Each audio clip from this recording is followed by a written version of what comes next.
You are listening to a reproduction of Housekeeper's Half Hour from the United States Department of Agriculture in 1926. Disclaimer: this broadcast is read from a historic archived document. Do not assume content reflects current scientific knowledge, policies, or practices. This broadcast is from the 13th of February, 1926.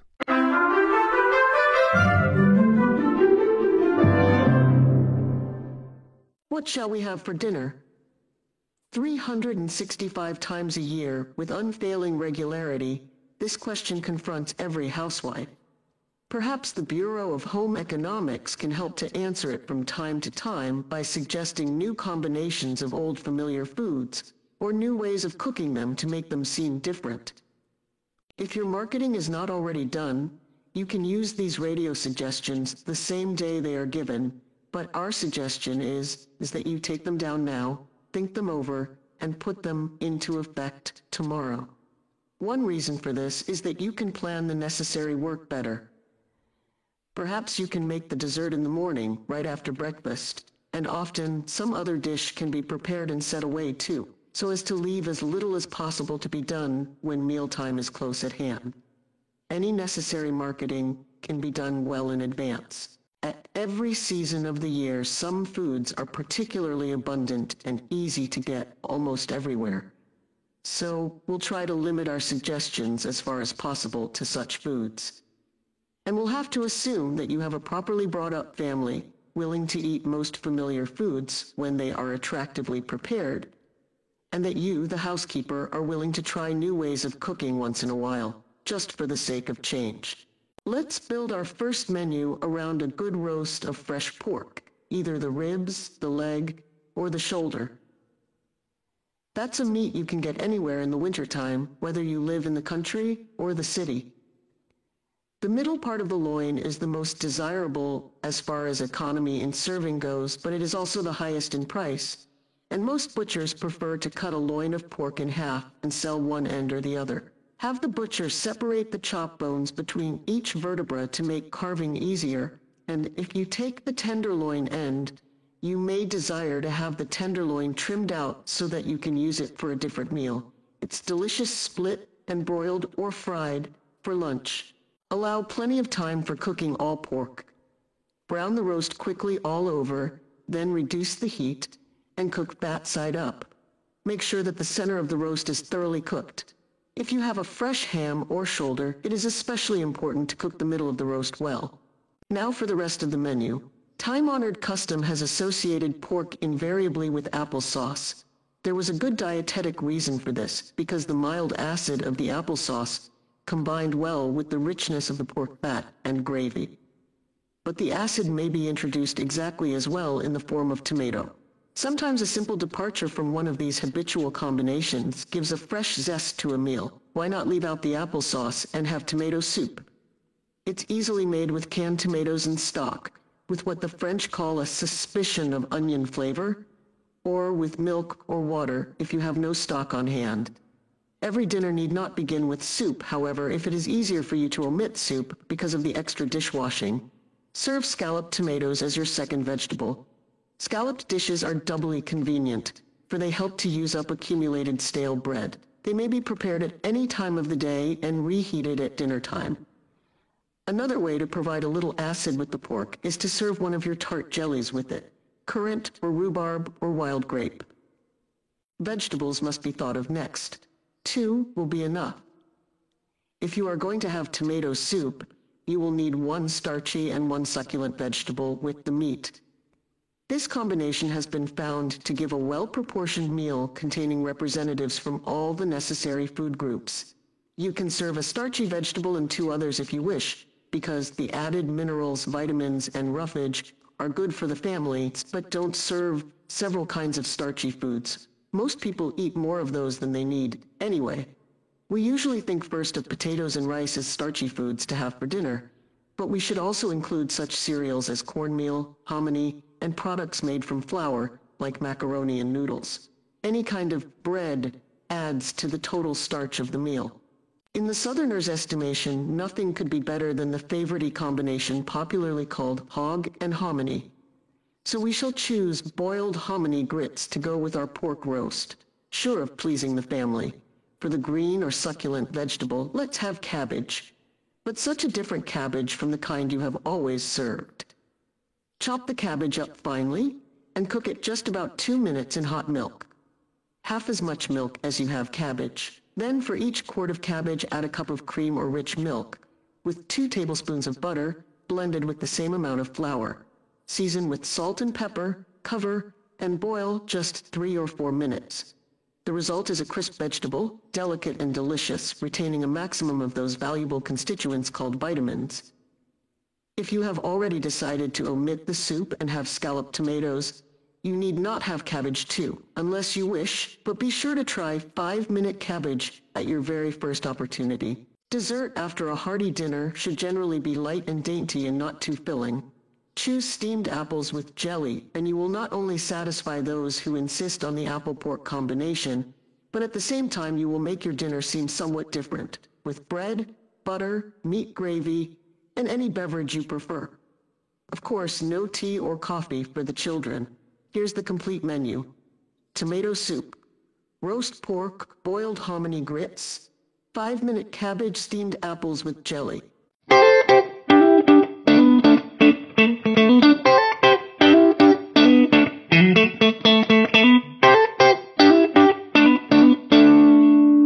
Today's pick of recipes. Pencils and paper ready.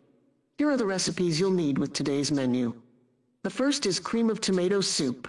Ingredients needed: 1 pint cooked or canned tomatoes, 2 tablespoons butter or other fat, 1 tablespoon flour, 1 teaspoon salt, 1 quart milk, sprig parsley, pinch pepper, 1 teaspoon onion juice.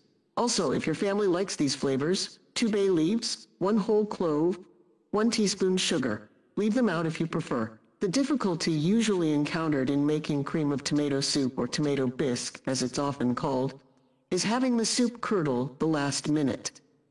This is due to the effect of the acid tomato on the hot milk. It can be avoided by the proper management of the ingredients without the use of the soda so often called for. When soda is added, the desirable acid flavor is neutralized and the vitamin content may be affected. Use 2 saucepans. In one, cook the tomatoes slowly with the seasonings for 10 minutes and then rub through a strainer.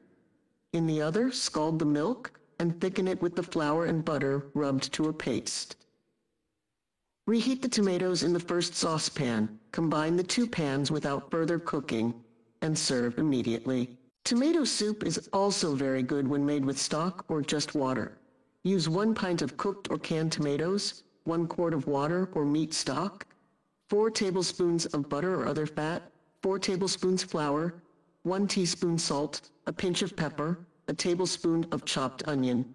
Cook the onion in the butter to develop the flavor, but do not fry it. Add the flour and mix. In another pan, mix the stock or water, the tomato and seasonings.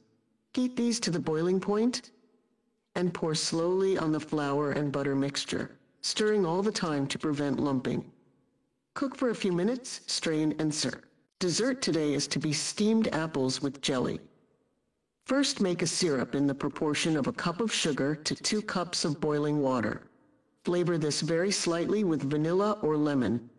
When your syrup is boiling, drop into it as many peeled and cored whole apples as you will need. There should be enough syrup to cover the apples. Cover the saucepan and allow the apples to cook slowly until they are tender. Use a skimmer to remove them to a serving dish and fill the centers with jelly. Serve the apples hot with the syrup or with cream or hard sauce.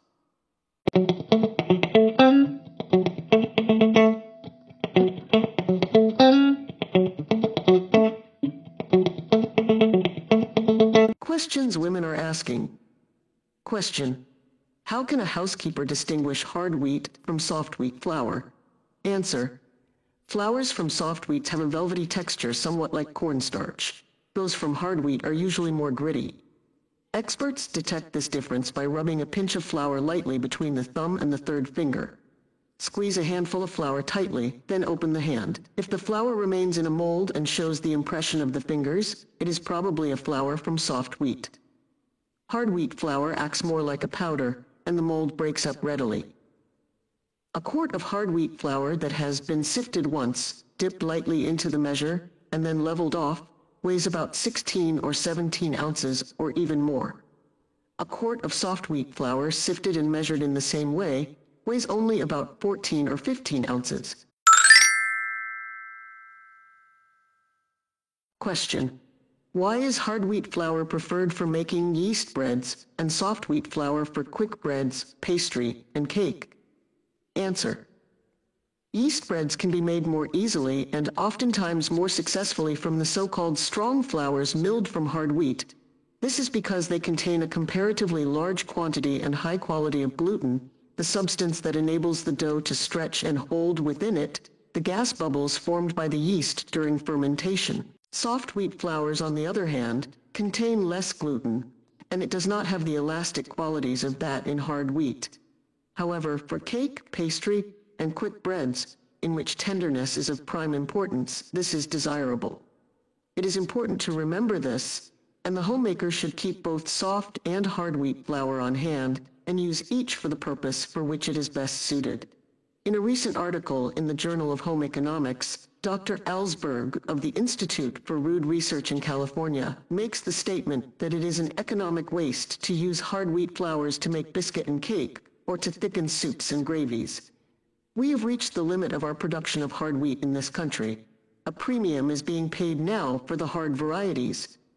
Soft wheat production may be expanded considerably. If the homemakers generally use soft wheat where it can be used, to save the hard wheat, that they can make a contribution towards solving the problem of our flour supply. This, Dr. Alsberg feels, may make a valuable contribution to national welfare. Question: can satisfactory yeast bread be made from soft wheat flour? Answer: yes, but it requires different treatment. The dough rises more quickly and will not stand so much handling as that made with hard wheat flour. Better results will be obtained if the amounts of yeast and sugar are both increased so as to shorten the process. The proportions that seem to give the best results with soft wheat flour are 1 yeast cake and 1 tablespoonful of sugar for every pound loaf of bread, which is about twice as much as used with ordinary hard wheat flour. The periods of time are all shortened, and the dough should not be allowed to rise as much, or the less elastic gluten may be injured. In order to be safe with these flours, the dough should be watched carefully and tested with the finger before it has quite doubled in volume. Detailed directions will be found in Farmer's Bulletin 1450, or perhaps in a bulletin from your own state college. Question: how can I prepare or grow a yeast at home? Answer: the following method has been found to work successfully. 3 potatoes, weighing 3/4 of a pound, 1 1/4 cups of boiling water, 1 1/2 cups of cold water, 2 3/4 tablespoonfuls of sugar, and 1 1/2 tablespoonfuls of salt. Pare and dice the potatoes, and cook until tender in the boiling water. Add sugar, salt, and enough cold water to make 3 1/4 cups of liquid. Cool until lukewarm, add 1 cake of dried or compressed yeast soaked in 1 1/8 cups of lukewarm water. Allow this mixture to stand overnight. In the morning it should be light and frothy. Stir it well and pour off 1 1/8 cups to save as a starter for the next baking. Put this away in a clean scalded jar in a cool place. The remainder may be used for making bread. Question: can whole wheat grains be cooked for breakfast food? Answer: yes. If you have a pressure cooker, you can cook whole wheat grains easily in the following way. Clean them well, cover with 1 1/2 times as much water, by measure, soak overnight, and cook under 20 to 25 pounds pressure for 1 hour or longer if very soft grains are desired. In case a pressure cooker is not available, it is wiser to grind the wheat in a hand mill, such as that used for coffee, and then cook it in the double boiler like rolled oats or any other cereal mush. Question: has a banana much food value? Answer: a banana is very high in food value. In fact, almost 1/4 is starch and sugar. In addition, it contains a small amount of protein, a trace of fat, and a small percentage of mineral matter. A banana should be fully ripe before using in order to get the best flavor and the most digestible condition. One authority in discussing food for young children suggests the occasional use of a little scraped ripe banana. In buying bananas, be sure the stem end is left on. In this way, the food is delivered in a sealed package. Baked bananas are good served in place of a starchy vegetable, with meat, or as dessert. Question. We have been bothered by the spreading of a plant called the Jerusalem artichoke, but one of my neighbors says we could eat them. Is this so? Answer. Yes. Jerusalem artichokes are an excellent food when boiled and peeled and served like other vegetables, either with butter and seasonings or with a cream sauce. As they grow with many small knobs, it is easier to peel them after cooking than before. Cold boiled artichokes are good in salad, and you can also eat raw artichokes, peeled and cut in thin slices, like other salad vegetables. They are available at this season. What are essential foods? It is impossible to make a list of essential foods. There are essential nutrients or nourishing substances in foods, however, and we may list foods that contain these essential nutrients. Such a list for a child 1.5 years or older would contain for a day at least a pint of milk, an egg or helping of meat, a whole grain cereal breakfast food, or whole grain bread, or a baked or boiled potato. At one meal, at least one cooked vegetable other than potato. At one meal, fruit, fresh, canned, or dried, and at another fresh fruit or a raw green vegetable such as lettuce or a little canned tomato. Added to these, there should be butter at every meal. Question. What is a well-balanced diet from a practical standpoint? Answer. The well-balanced diet provides within the limits of the fuel or calories needed to maintain the best body weight for age and height, protein, right in kind and amount, iron, calcium, phosphorus, and vitamins A, B, and C. The diet should be either bulky or potentially bulky. Balance should be extended also to matters that affect taste. There must be a variety of flavors. Bland, sweet, sour, and savory foods must be used in right proportions, and either carefully blended or skillfully contrasted. So too with textures. Hardness, softness, starchiness, fattiness, crispness, and succulence are all pleasing qualities, but they must be balanced one with another if the diet as a whole is to be attractive. Question. What foods are best to correct constipation? Answer. This is a difficult question to answer briefly except along very general lines. In general, fruits and vegetables and whole grain products are valuable for this on account of the cellulose present.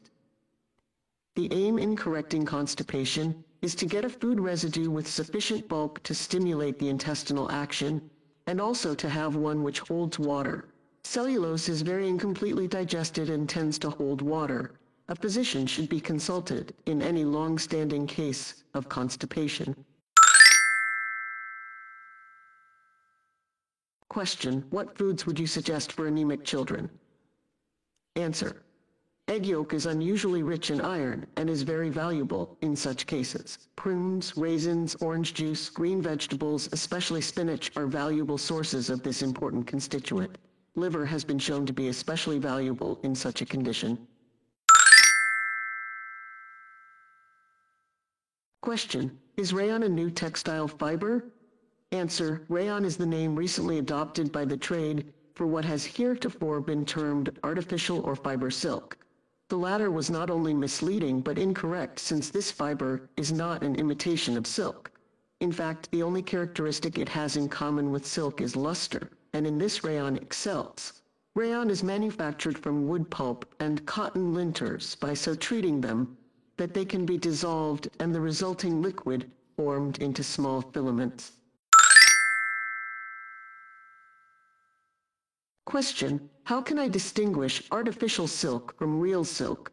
Answer. Artificial silk, or rayon as it is generally called, is much more lustrous than real silk, more stiff and harsh, and burns like cotton with a yellow flame that flashes along and leaves a small amount of gray ash.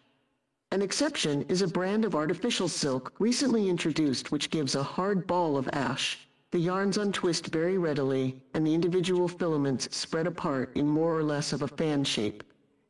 Artificial silk is usually weaker when wet. Therefore, when garments made of it are laundered, they should be handled carefully and not rubbed. Do not wear rings when washing these articles, or you may tear holes in the fabric. Properly handled, this material is useful and attractive.